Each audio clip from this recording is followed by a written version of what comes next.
activities at the last mile. The discussion is part of the D4D Hub ongoing commitment to foster a human-centric digital transformation where gender equality, inclusion, and sustainability go hand in hand. So today, together, we will explore first, barriers faced by women and underrepresented groups in the Earth observation sector, but also how inclusive policies can enable fair access to space-derived data. And finally, concrete examples on how inclusivity in design drives innovation, sustainability, and local impact. So we are joined today by 4 exceptional speakers. I'm really excited. And they will bring perspectives from community networks, from policy and research, implementation, but also international cooperation. So if you're ready, I suggest that we get started. To open our panel today, I'm really delighted to introduce Grazia Fiore. She's the permanent representative of SpaceY and active member of Women in Copernicus. Grazia has an extensive experience promoting operational satellite-based services through European projects in the space sector and through numerous activities aimed at supporting the user uptake of the different components of the EU space program. These include, for example, the European Space Support Office, among others, of course. And before joining SpaceY, she coordinated research and outreach activities at EURISI and managed international projects with the European Public Law Organization and UNDP. Today, she will bring a personal and collective lens to our discussion, sharing insights from the Women in Copernicus survey, which captures the lived experiences of women across the Earth observation sector in Europe.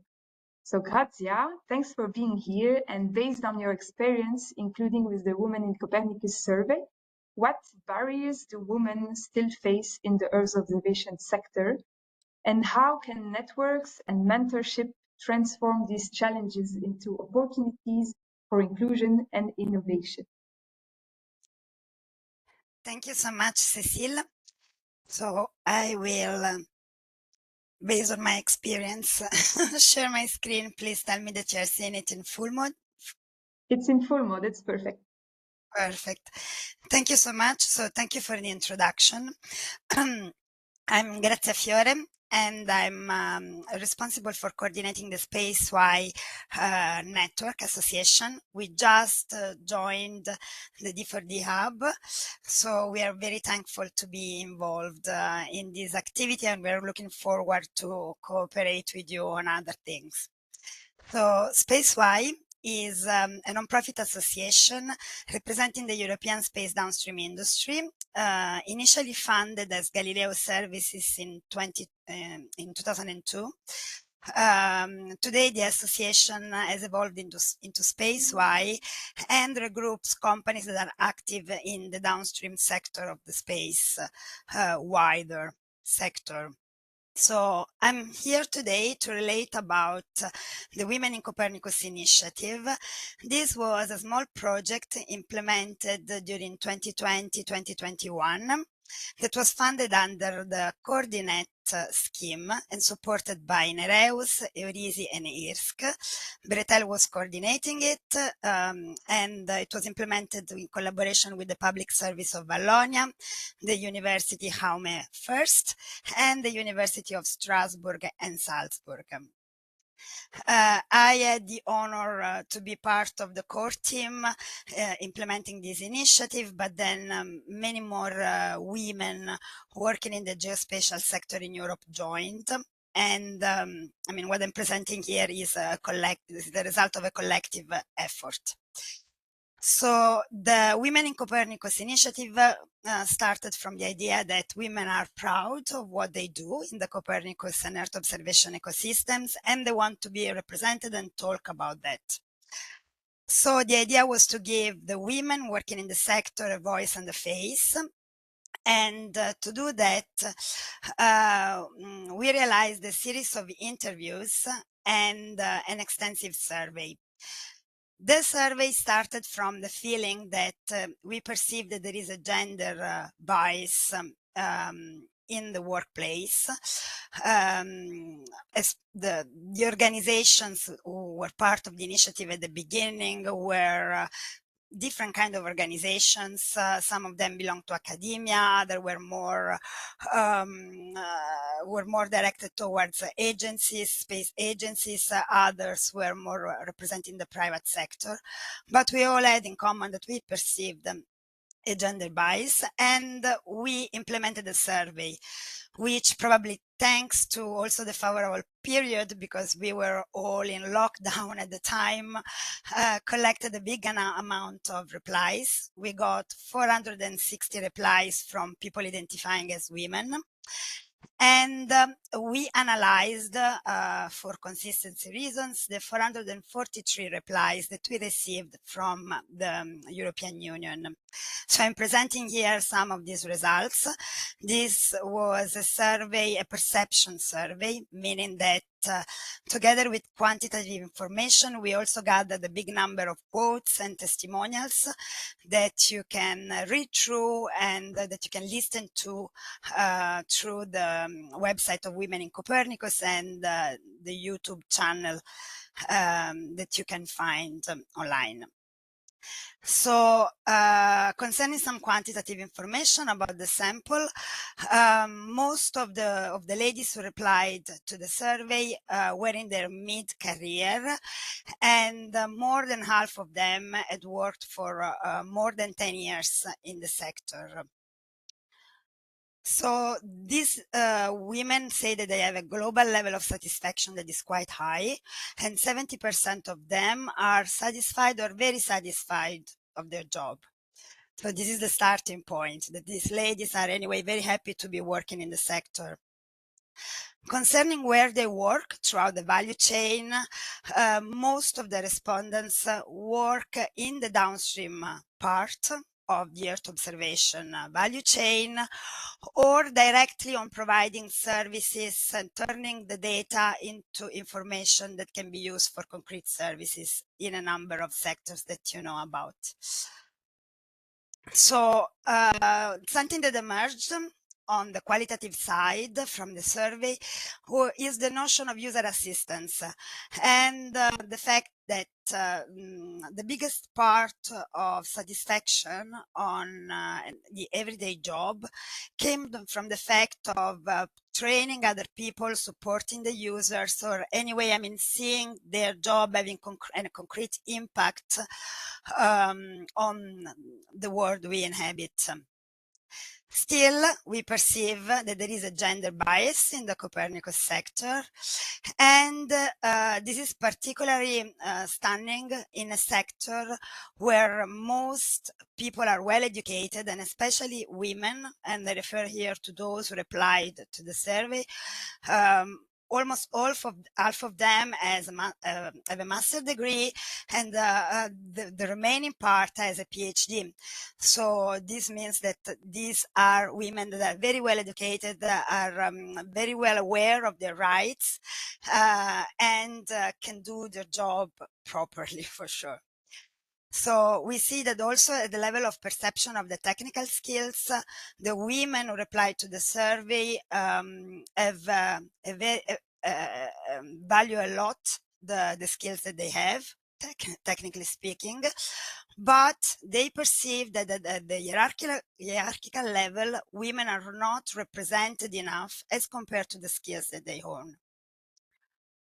So concerning the barriers that women experience on their career path, most of them report that being a minority is in itself a barrier that implies lack in confidence, that implies difference in treatment, and on top of that, there is a perception of an imbalance in salary, which is a key point, obviously, when talking about equality. They perceive that motherhood had a negative impact, or could have a negative impact on their career, and that private life choices have been sometime prioritized as compared to professional choices. So, as I just said, I mean, women are not a minority, globally speaking. I mean, women represent at least half of the population. Still, we need to talk about them when talking about inclusion and minorities. And this is in itself perceived as a barrier. Among the narrative, let's say, that we collected through the survey, there are anecdotes or perceptions, like the fact that women do not apply for jobs if they are not fully qualified, while men will try, as a consequence of a lack of self-confidence or of imposter syndrome, which has been reported also by a lot of people that we have interviewed. And of course, I mean, we also got comments about the fact that in conferences and networking events, and this was particularly true in the past, the majority of participants and speakers were men. And that sometimes, I mean, inappropriate comments can be done more easily to women concerning their looks. So lack of self-confidence and stereotypes are two of the barriers that have been reported massively in our survey. At the same time, we see that compared to the older generation, let's say, so compared to women who are 50 years or older, these barriers are less and less perceived today by women who start a career in the sector. So we can see that for all indicators, including gender bias, differences in salaries, differences in treatment, or the presence of a male-dominated hierarchy are less and less perceived. So we hope that this is a trend that is going to continue in the future. We also asked about the facilitators that these women met and that favored their entry into the space sector. The biggest facilitator perceived by women is the support of family. The second is the satisfaction of working in the geoinformation, Earth observation, Copernicus industries. Support from the family when choosing studies related to science or maths or space, more in particular. The presence of a work environment that is supportive, support from private life, and then we see, I mean, other things, among which the fact that they've been motivated sometime by women role models. We've been talking about role models for a long time now, especially concerning women, and there have been a lot of efforts to showcase the experiences of women who are successful in professional domains that have been reserved especially to men for many years, and this is particularly true for the faculties of engineering everywhere in Europe. So having role models actually can push people to choose certain studies or encourage them to apply to certain job positions, or anyway to envision themselves in a career in the space sector. So we need to give visibility more and more, continue to give visibility to these role models. To the women which joined the Earth observation field and in particular Copernicus, I would tell them surround yourself with people that treat you as their equal. Say your idea whenever you want. Feel free to share your ideas, and don't forget to have fun. I encourage women to be proactive, create initiatives from and for women. Yes, sorry, I had forgot that the video will start at that point, but indeed, I mean, one of the key recommendations that came out of our survey was to network with other women design and implement initiatives that are made for women and not wait that the push comes from the outside.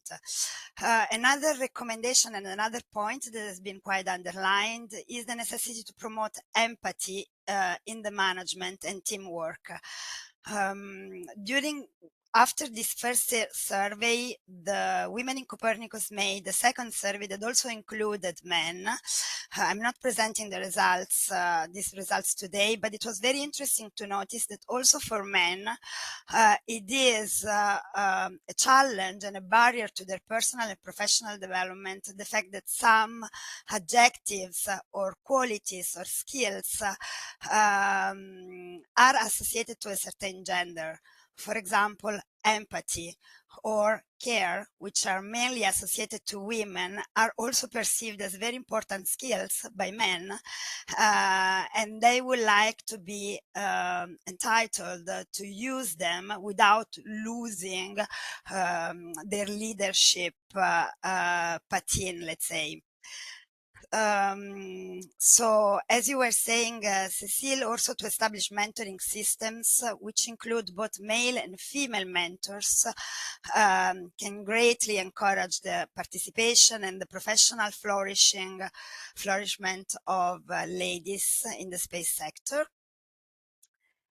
And we believe that promoting empathy, listening, coaching, and networking will increase women's self-confidence and their chances to be successful in the sector. A lot of recommendations also went in the sense of implementing policies aiming at achieving a gender balance in the workplace. And I mean, we have some general recommendations on the importance of having, partner with the many organizations that exist, focusing on gender, but not only, also on inclusion and on many other minorities, to try to have a very different sector, which will be also useful to actually create more economic opportunities and more growth, to have more ideas and to hopefully implement them. And with this, I invite you to visit the website of Women in Copernicus, at exploring the videos, the resources that are available, and to get in touch with them. I thank the ladies that are here on this slide, which were part of the core team, but also all the others who contributed in various ways to the success of the project. And then I go back to SpaceY to again thank you for welcoming us to the private sector advisory group of the D4D Hub. We just received the notification yesterday, so I'm very glad to be part of this endeavor. Thank you so much, Grazia, and welcome to the PSAC then. Thank you so much for grounding us in the human side of this issue and for reminding us that systemic change often starts with community and with better representation. So let's now move from personal and organizational experiences to the policy and governance dimension. Joining us on this is Emily Wallis, Junior Research Fellow at the European Space Policy Institute. Emily contributes to SP's work on green and sustainable societies, and she focuses on ensuring that European Earth observation initiatives align with policy priorities while remaining accessible and equitable. With a background in environmental science, and Earth observation for disaster management, she brings a strong commitment for inclusion, sustainability, and evidence-based policymaking. Emily, from your Thank you very policy much. and governance standpoint, what key barriers and levers exist to make Earth observation more equitable and gender inclusive? And how can these evidence-based policy overcome them? Thank you. Thank you very much for the introduction. I'm just going to share my screen, so please let me know if it works okay. Perfectly. And also the correct view, right? You can see the full screen. Yes, it's perfect. Perfect. Okay. Well, thank you everybody for joining the webinar. I'm going to give first a little bit of an overview about the European Space Policy Institute, just so you have a bit of an idea of what we do. I'll keep it brief in the interest of time. And then I will go through some of the key barriers that we've identified through our studies, and then some of the potential solutions that we've come up with during the research.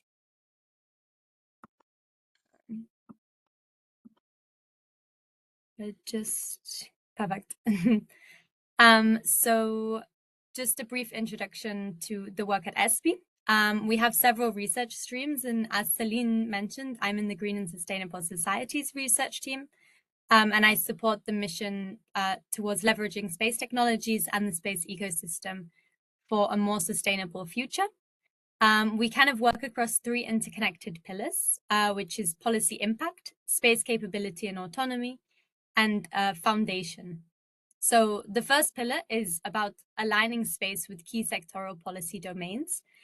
So this sort of includes agriculture, climate, energy, peace and security, and then also business strategies of non-space industries. So really integrating space with non-space. And then leveraging space as a tool for diplomacy and international collaboration. We also work towards scaling up Europe's space capabilities and strengthening Europe's autonomy and resilience. And we promote a space ecosystem driven by innovation and supporting the development of skilled young talent to pave the way for the next generations of space actors. So now onto the barriers. National priorities doesn't seem a barrier at first glance, but they strongly influence where Earth observation delivers value. And these priorities are not equally distributed across different regions. So Earth observation in areas that are less prioritized on a national scale from a policy perspective generally tend to receive less support and as a consequence deliver fewer benefits. Earth observation integration depends on the political prioritization of certain domains. So you can see here a little graph that we took from a study on climate resilience and food security in the Mediterranean, where it outlines the top 5 policy priorities of 3 different regions in the Mediterranean, so North Africa, Middle East, and Europe.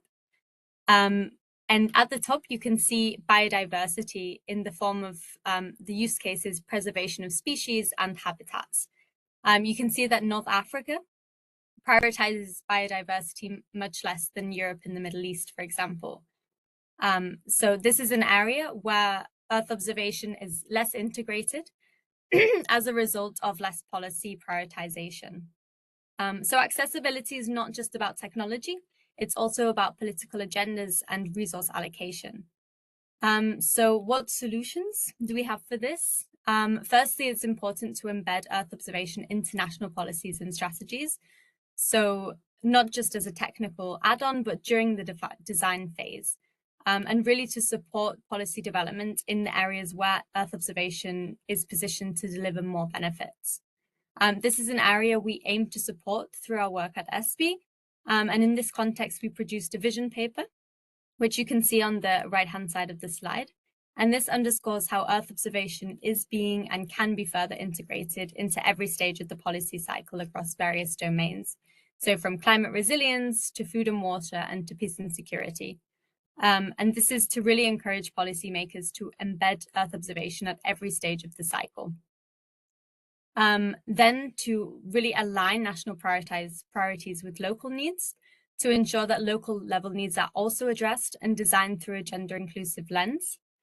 And then finally, to promote interregional cooperation. So to scale those solutions that are already working for some regions.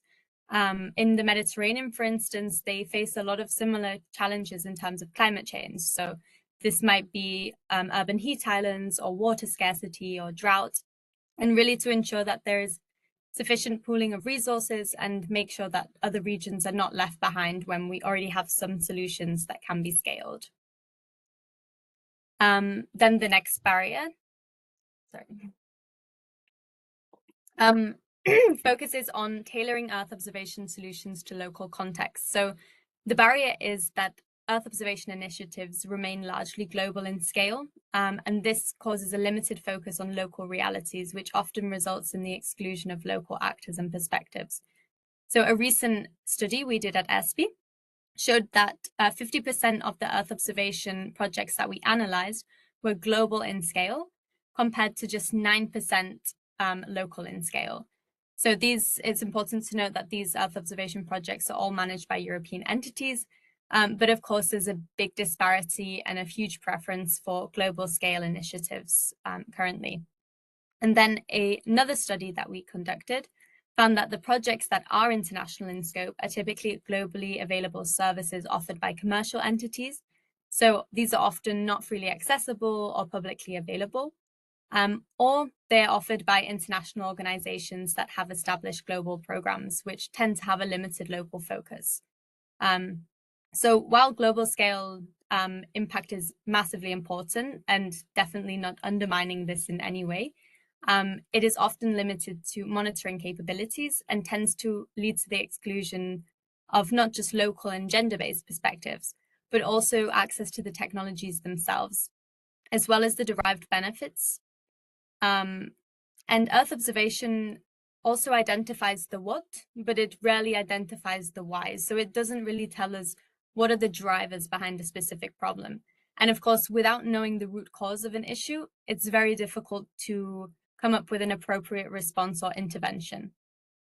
So an example of this was during my own field work in Madagascar, where I observed Earth observation being used to detect deforestation in northern Madagascar. And after engaging with the local smallholder farmers in the area, it revealed that a lot of this deforestation was driven by drought. So when the farmers don't have enough water to grow their crops, they tend to resort to charcoal production to generate income for their families. And this is not due to a lack of awareness of climate change or a lack of awareness of environmental protection, but really just out of necessity. So I think that using Earth observation without integrating local insights can be a little dangerous and really risks losing these nuances that are very important to addressing the problem appropriately.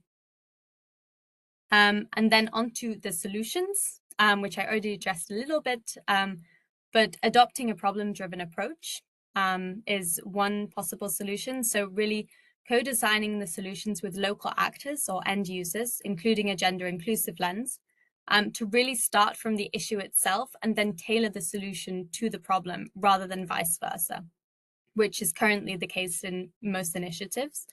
And then validating Earth observation insights with in situ or local data to ensure that the data is grounded in local knowledge and local realities, also increasing the reliability of the data.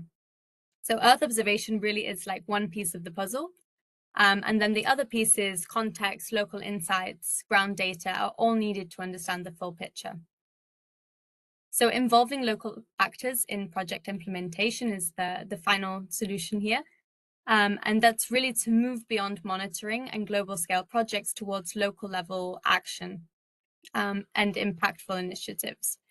So really involving the local perspectives in the design phase and the implementation phases. So this could be, for example, through a participatory data interpretation workshop to better understand the drivers of an issue and ensure that any response or intervention is appropriate, and to also ensure that solutions are sustainable, as we saw with the Madagascar case. Then the final barrier is sort of a threefold barrier. And this relates to the current structural inequities shaping the Earth observation ecosystem currently. So these structural inequities all limit who can participate in, who can access, and who can benefit from the use of Earth observation technologies. And while the tools themselves are often branded as neutral, the politics around access, so who can access them, who can benefit from them, are much more complex. So I sort of put out three levels here. The first one is accessing STEM and space education. So structural inequalities linked to gender, geography, and socioeconomic status massively limit the entry of women into the space sector from the beginning. So this could be through STEM pathways, through education.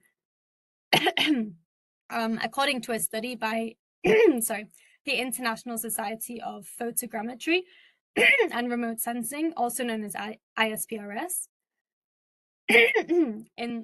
in the EU, females make up around 35% of higher graduates in STEM-related disciplines, which is a gender gap that increases dramatically at later stages and in higher decision-making career positions.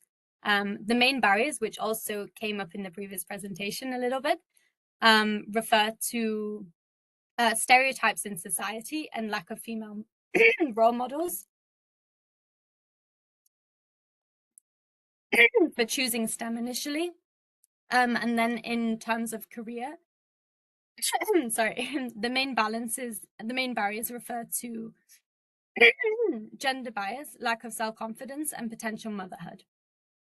This massively limits the diversity of expertise and reduces the opportunities to go into related careers. Then finally, or the second one, is accessing EO data, tools, and expertise. So really the technical barriers of the Earth observation tools, including fragmented data access, complex platforms, and the need for technical expertise, which reduce the opportunities of non-experts to use Earth observation data effectively. Sorry. Emily, do you want to take 1 second to It's okay. I just losing my voice and I got a bit of the end of a cold. But I will finish in a second. And this interconnects with the issue I just outlined. So the STEM and space education. And there are very few opportunities to access the education necessary. And then a lot of training and education required to use the tools themselves. So while the majority of raw data is freely and instantly accessible through Copernicus hubs, for example, access to the value-added services is typically mediated through third parties and can delay operations. A recent study, an impact assessment that we conducted at ESPI, found that waiting times after requesting services and data can significantly delay response times, especially in time-sensitive operations where response times are crucial. Then finally, we have limited decision-making power in the space sector already. According to the UNUSA study that's highlighted on the slide here, in the public sector, women only represent 24% of manager roles, 21% of leadership roles, and 19% of board roles, which is an enormous gap in decision-making positions. Now, the solutions here include broadening access to STEM education and the subsequent entry into the sector. So, for instance, by integrating Earth observation and space topics into primary and secondary curricula, establishing mentorship programs connecting female students and underrepresented groups, and then providing more scholarship opportunities, particularly targeted at marginalized groups and girls and women. And then finally, lowering the technical barriers of Earth observation use and scaling access through user-friendly tools and open platforms. For example, making Google Earth Engine more accessible. And then encouraging participatory governance and promoting diversity in leadership and policy. So addressing the gender gaps at the management level to ensure gender-based considerations are always taken into account, providing women and marginalized groups opportunities later on in their space careers, for example, again, through networking opportunities or mentorship programs. And then just to kind of close, these are some of the main barriers that we identified through our reports, and also some of our proposed solutions. Making Earth observation systems equitable and accessible is not just a technical issue, but to really realize Earth observation's full potential and make it as equitable as possible, we must embed it in international policies from the outset. We must tailor Earth observation solutions to local contexts and include local perspectives, and dismantle the intersectional marginalization that currently shapes the space and EO ecosystems. But thank you very much for listening and bearing with me with my voice. But if there are any questions, I'm happy to answer. Thank you so much, Emily, for this really comprehensive overview. I'm sure there will be a lot of questions later on. And thanks for providing me with the perfect transition, because you insisted a lot on embedding in local context. And I think that our next speaker will really dive into this.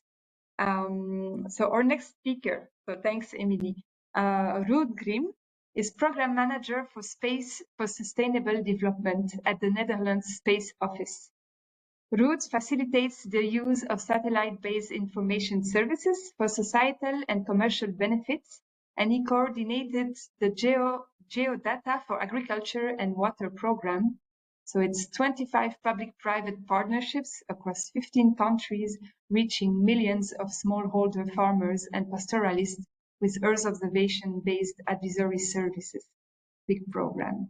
Ruud, in your experience with this program, Geodata for Agriculture and Water, how has involving women smallholder farmers strengthened both social impact and business outcomes? And what lessons can other projects could learn from this?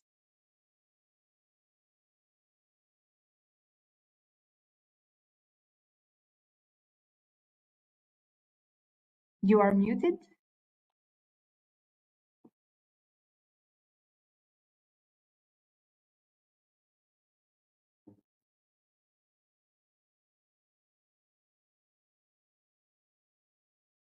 Just give us a few seconds.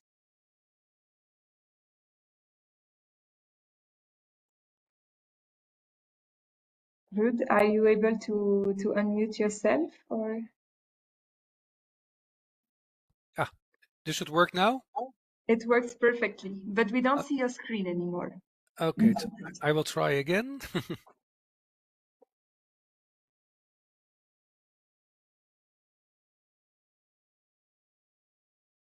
Now I lost my screen, so I have to look where it is. There.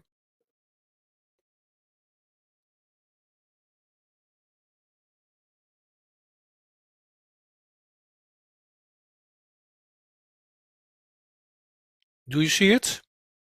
Yes, it's coming back. Perfect. Now we have the sound and the image. Okay, thank you very much. Yeah, thank you for inviting me and inviting us as a program, Netherlands Space Office. And I'm happy to to share experiences from the Geodata for Agriculture and Water program. And I think it also gives some insights on what Emily and Gracia also said before about user engagement and also understanding the local context. But first a few slides, let's say, about my presentation. I will share some information about our agency and the program. Then I will come back on the 3 perspectives that I could share with you. And then I will, let's say, share some insights from our program. We are a governmental agency, and we advise our government and we execute a lot of programs on education, research and innovation. And of course, in that we do also, of course, let's say, a lot of women participating in all our activities. And actually, if you look at our agency, when I started with the Space Office, I think there were only 2 women involved on about 35 people. And nowadays, I think this has changed dramatically. I did not count it exactly, but I think at least maybe almost or even more than 50% of our employees are women. So I think our director has done a great job by diversing also our space agencies in terms of gender, but also in terms of views, because we were a very, let's say, old-fashioned loose dress meant organization, and we turned really, let's say, more to a diverse organization. our role is, let's say, to execute, to advise our government and to execute the programs. And for myself and my team, we really look at the benefit for society. One of the examples that we executed is a program that we executed for the Ministry of Foreign Affairs. It's called Geodata for Agriculture and Water. It is a public-private partnership program. It ran over the last 10 years. It finalized last year, but we are still tracking, let's say, the next activities beyond this program, because the activities are still continuing, but then on an, let's say, more private sector-based approach. We supported smallholder farmers, and this diagram shows a little bit the agricultural cycle, and you can see at the various steps of the agricultural cycle where, let's say, products based on Earth observation fit in.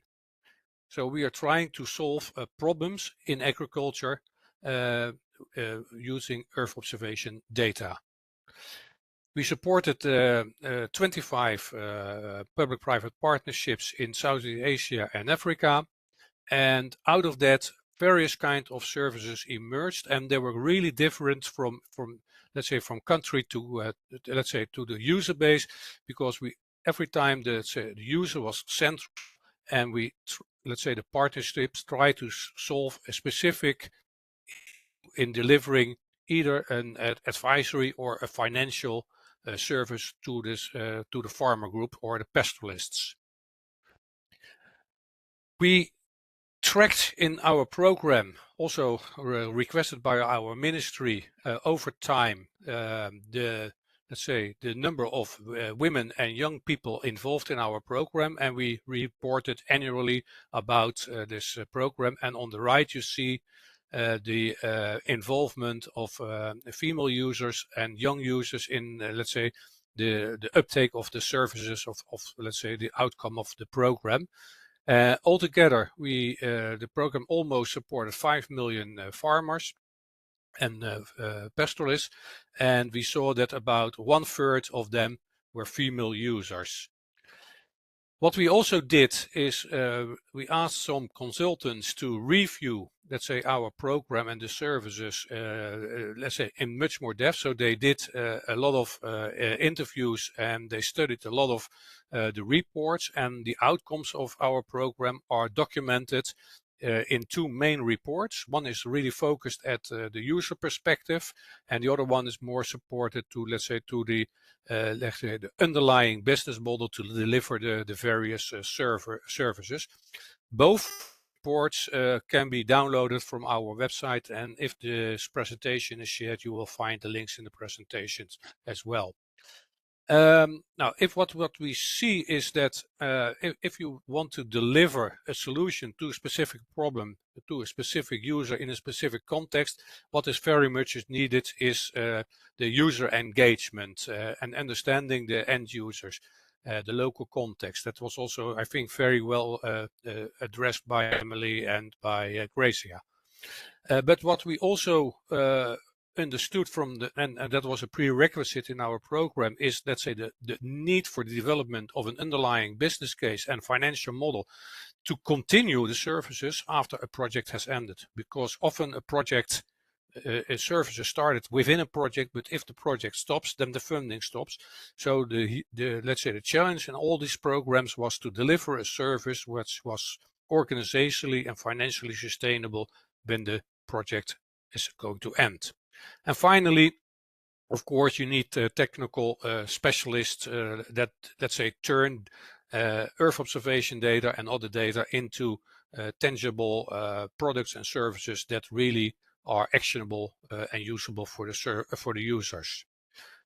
So now, how you do that? Now, you can see here various examples of our projects, a lot of user engagement, and let's say from the Earth observation community, of course, let's say we are not very well connected with the end users, but we were very much helped by a lot of local organizations, and often these were, let's say, non-governmental organizations active in these the various countries.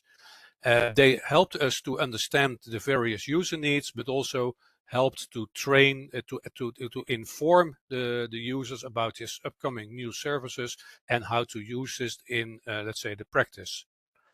It must be said that delivering the services in the various contexts delivered on the context, as you can see in this site, for instance, an example on the service delivery in Western Africa, the services are communicated just by call centers.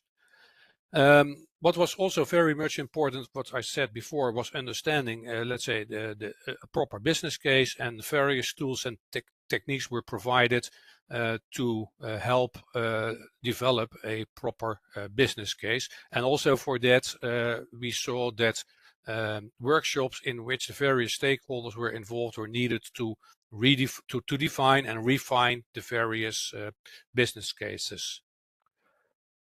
Finally, of course, there is also the technical aspect in delivering the services, but it's not only Earth observations. You need a lot of other technologies in really to deliver any information or service to the end users.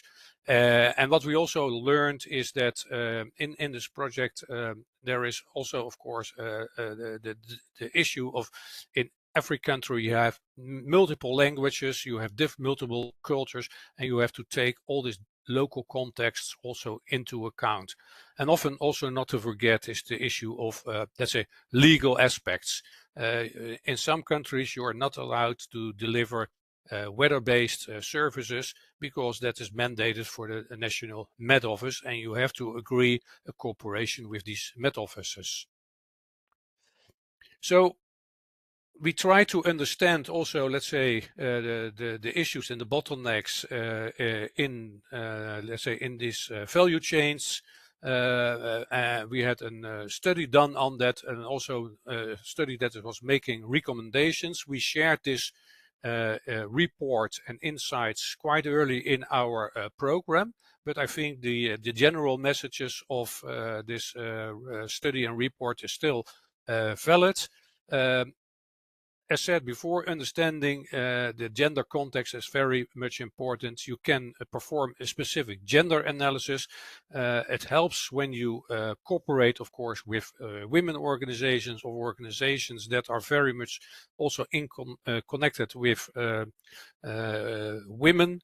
And of course, finally, these organizations can also be very helpful in executing the trainings and outreach.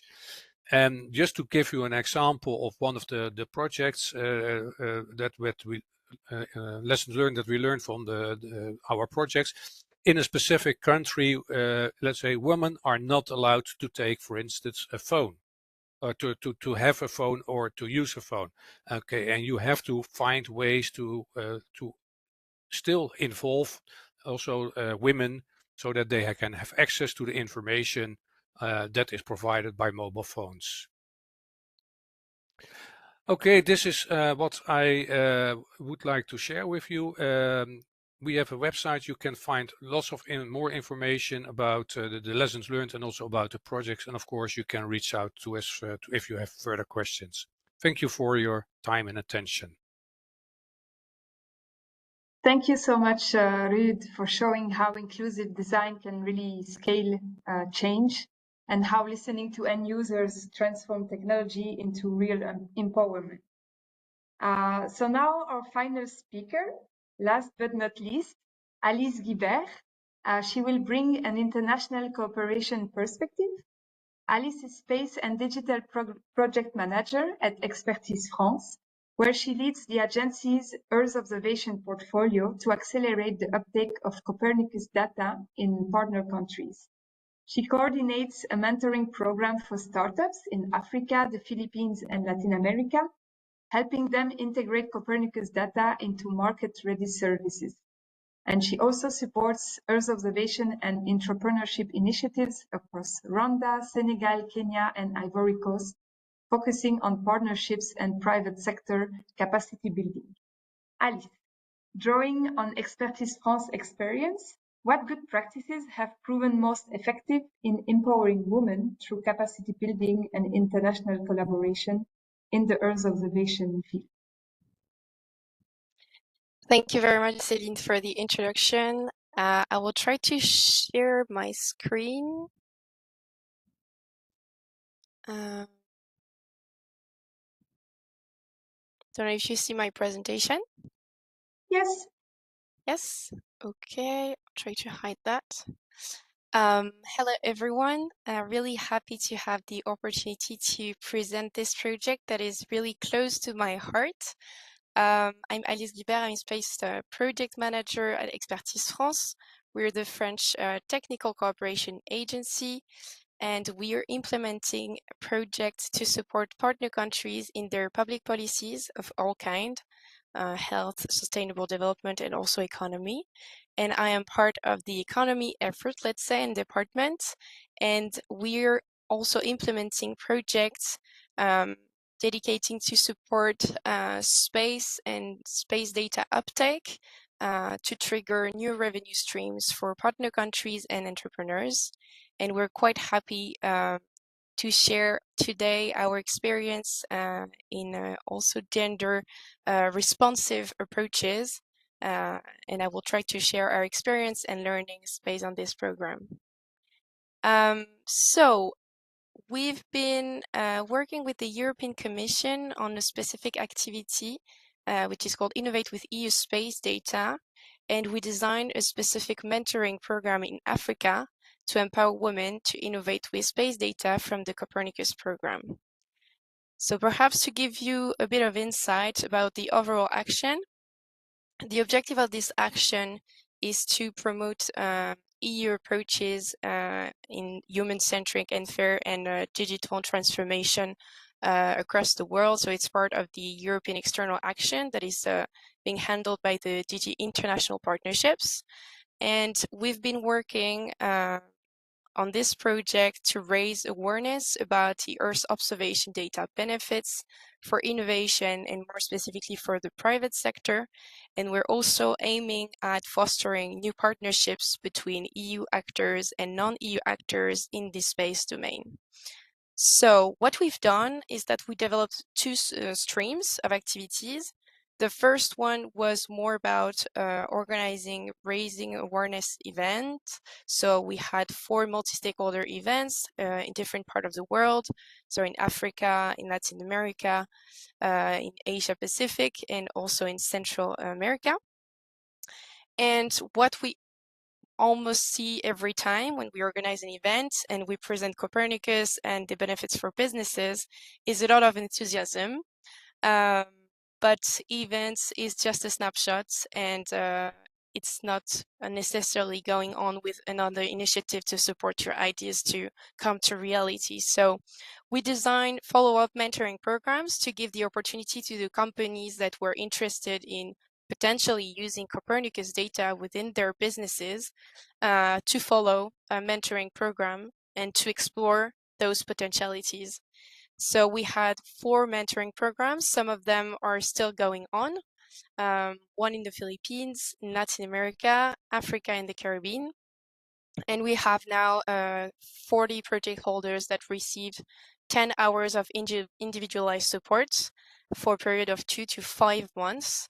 And it was very important for us to have a very tailor-made approach and not generic trainings, because there are already a lot of trainings available, right, on GIS, on Earth observation data processing, and we really wanted to have this personalized approach. And for Africa, we designed also a very specific approach on women, because what we noticed from the previous mentoring programs that we had in Latin America and the Philippines is very low representation of women in those programs. So we decided to have let's say 100% women program for Africa, and that's the one that I will present you in more detail. So in terms of background, where you had a very nice presentation before, and it's confirming also our approach is that, of course, space as a STEM domain, it's really male-dominated industry, and there are also very few data available on women's representation, specifically in the space domain when it's out of Europe. So you have initiatives such as Women in Copernicus, but very few numbers when it comes to developing countries, for example. So this is the UNOSA report, which is giving a baseline, but we still, I think, underestimate the representation of women in other countries. And for Africa, it's even more true, considering that it's an emerging also topic in a lot of new countries that are entering in the space domain. So the context and the objective of the action in Africa was to take advantage also of the booming industry in Africa. As you might know, there are a lot of things that happened this year and the year before. So first, the creation of the Africa Space Agency that will also federate the efforts when it comes to raising awareness about space, giving perspectives for the young and for women, and also new national space agencies that are entering in the field almost every month, and also startups that are emerging to tackle local challenges with local capabilities. So within this perspective, we really wanted with our Innovate with You Space program support these efforts and to maximize the use of Copernicus data, and specifically by women. We are partnering also for this specific program with local actors and networks. So we've been working with the very dynamic group Women in GMS in Africa, which is also working a lot to foster gender inclusion in space. They're working on a lot of actions since years now, and we really wanted to integrate our program within their work plan to make sure that this will be also in continuity with their efforts. And of course, they're working with the new African Space Agency, so they're also part of the initiative alongside the European Union, of course. So basically, we launched a call for opportunity a few months ago now, in May, and we selected projects that were only held by women, and we launched the program in June. So they've been following tailored mentoring and expertise hours since then, and they will be presenting their achievements on October 28th. So it's almost the end. We provided an expertise platform so they can easily have experts remotely to provide the mentoring hours. And we decided to have a 100% pool of experts, women, because what we also noticed is that sometimes it can refrain women to get into this kind of mentoring programs because they will be only mentored by men. So we decided to have only women mentoring women for this program. I will get back to that at the end just to give you some anecdotes. But we had 17 experts that supported the Africa program, so 100% of women as mentioned. And this is kind of a map of the repartition between the 13 companies that follow the mentoring program over those 5 months. We have very varied projects. We have companies with different level of maturities, different fields of applications. Of course, a lot on agriculture because it's a very big challenge also for a lot of countries, but also risk management, environmental preservation, and we have also a fair geographical repartition of the projects. So you see here a first map of some projects that are either on West Africa or East Africa and a bit in the north. And we have the other projects that are also based in West Africa and a bit in the south. So this is the overall picture of the participants. And since we're heading to the end of the program now, what we've learned from this program is that as mentioned earlier, it's really important to inspire and empower through dedicated programs because women tend to always be underrepresented in those kind of initiatives. So we need to push through to make sure that they have room. And that's why we have this specific stream. They are often perceived as less credible or less expert. So for the anecdote, when we announce to some women that will be part of the mentoring program and they noticed that they won't be only women experts, they were quite surprised and they were not fully, well, one was not fully agreeing and saying, but I mean, if we don't have men, we don't have the real experts.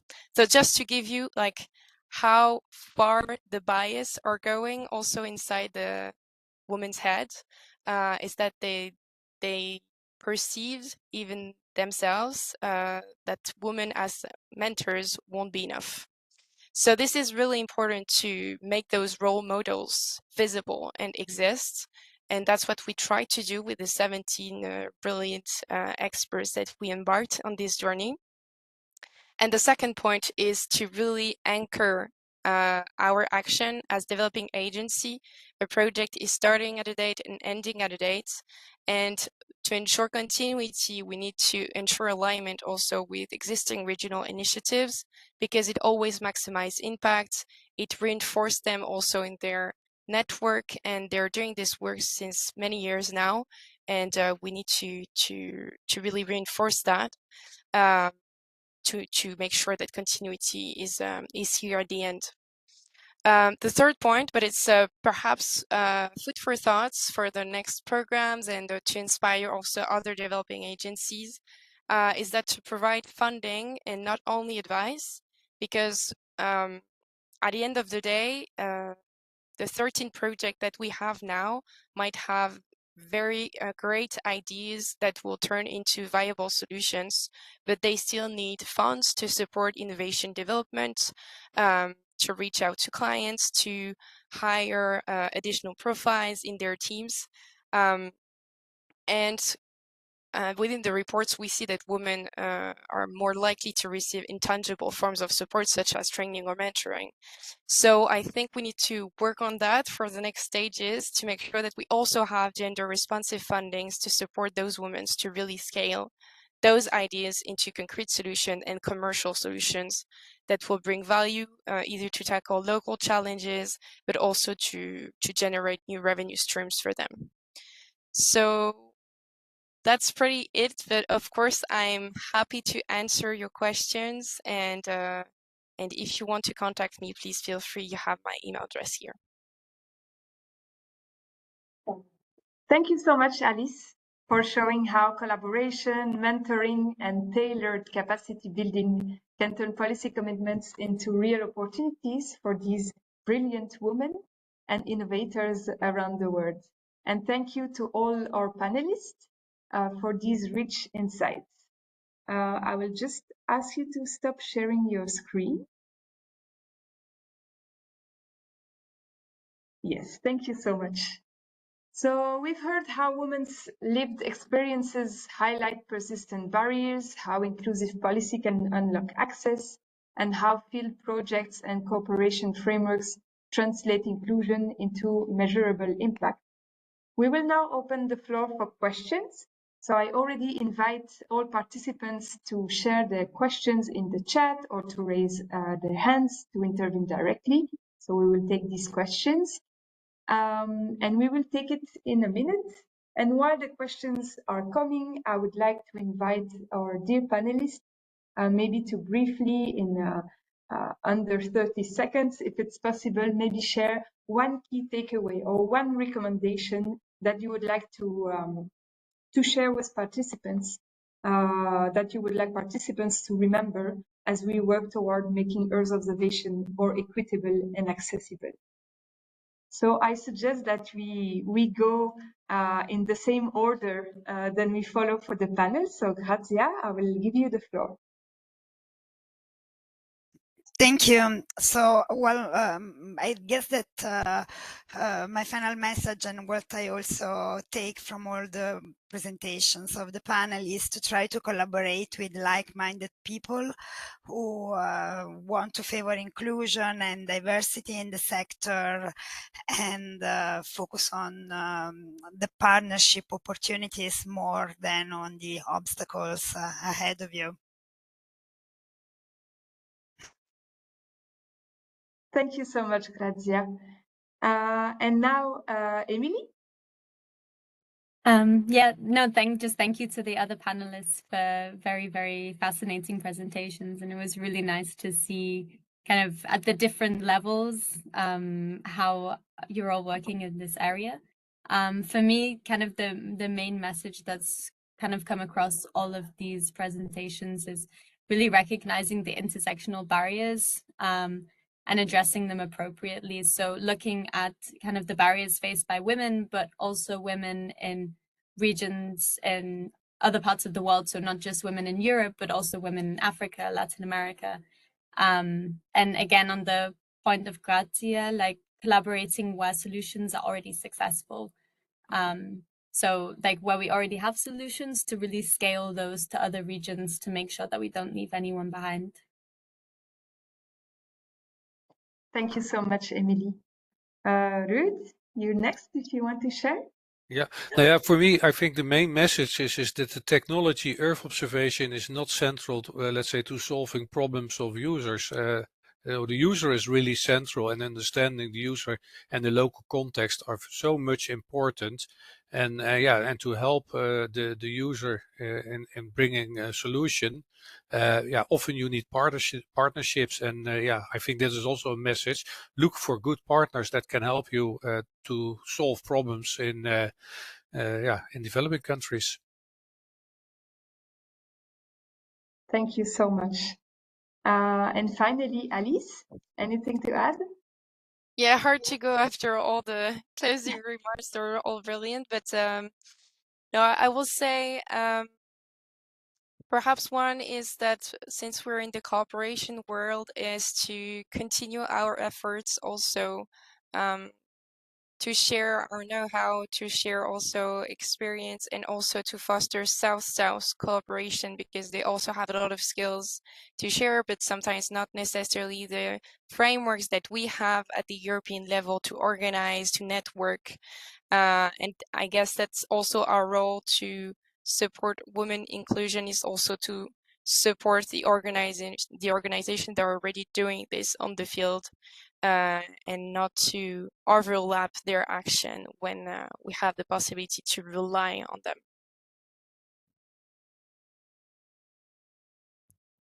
Thank you so much, Alice. Great. So, thanks to all the panelists. I see that our participants are a bit shy in the chat. Joanna asked if we would share the presentation. Of course, everything will be made available as well as the recording. And now we have one hand raised. And is it a question from Benjamin? Similar challenges. Okay, maybe first we will take the hand from Irene Salvi in the chat for the first questions. Benjamin, if you have a question, please just wait a second. Thank you so much. Irene, the floor is yours. Thank you. I have some issues with my camera today, but I wanted to ask to Alice about the decision on having only women trainers. Just would like to know how that decision was taken, in the sense, is the program inspired by some gender internal policies, or I don't know, guidelines, or the program is following the agency's guidelines, or was a decision taken together with the Commission? Just to know a little bit if there is some well, I use the term guidelines because we're speaking about a program, but if you have been inspired by certain policies, and if yes, I mean, if those are, let's say, also the basis for other decisions that you took? Because I think there are many decisions to take like that. Thank you. Thank you very much, Irene, for the question. So indeed, this overall action is supporting partnerships, but it's also fostering women empowerment. And we rapidly saw that within the existing frameworks where we just open equally the opportunity, well, the applications of women are always less than 10%. So we decided to suggest, in consultation, of course, with the European Commission, to have this specific stream.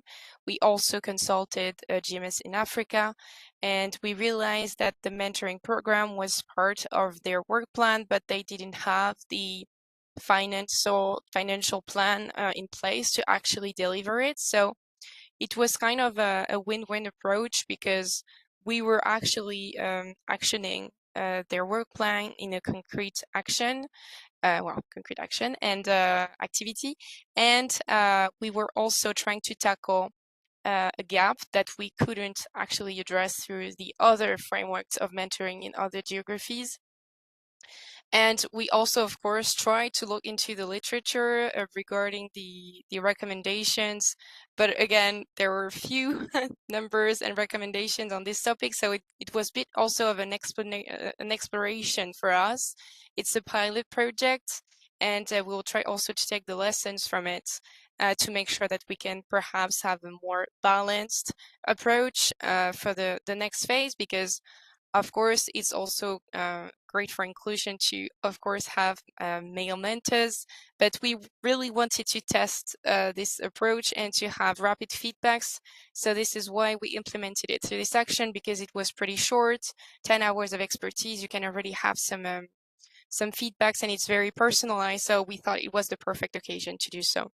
And yeah, we'll be happy to share with you the feedbacks at the end of the program from the participants and also from the experts, because I do believe that there are also trust relations that are already created, and that the network will sustain after that, because it's also very important for women. They're part of our program as experts to continue their awareness raising and to keep in touch with the company. And I believe that there is one of our experts that is within the participants today, and I know that she's also continuing on a free basis her work of mentoring with some participants from previous programs. So this is also the kind of thing that we're looking at. Thank you so much, Alice, for the great answer. We also had Benjamin in the chat who wanted to share maybe similar challenges that he's facing. I don't know if Benjamin is still there in the call and would like to take the floor.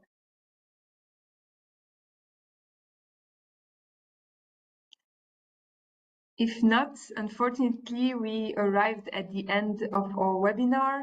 I'm sure that all the panelists would be available if there's additional questions. So please, participants, feel free to share with us anything else that you would like to ask, and we can share with our panelists. So I would like to thank all our speakers, but also all the participants who joined us today. This session has shown that making Earth observation equitable isn't just about technology, it's about representation, it's about collaboration, trust, and also embedding in local context. And when women and underrepresented communities are part of the design from the very beginning, the entire ecosystem becomes more resilient, innovative, but also impactful. So we invite you to stay connected through the D4D Hub and continue this conversation in your networks and institutions. On behalf of the D4D Hub Secretariat, we would like to thank you again for your time, for your insights and your engagement. Have a great afternoon and see you at our next Gender and Digital Rights webinar.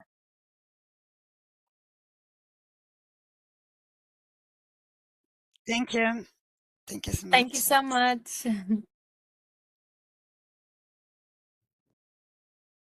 Thank you. Bye-bye.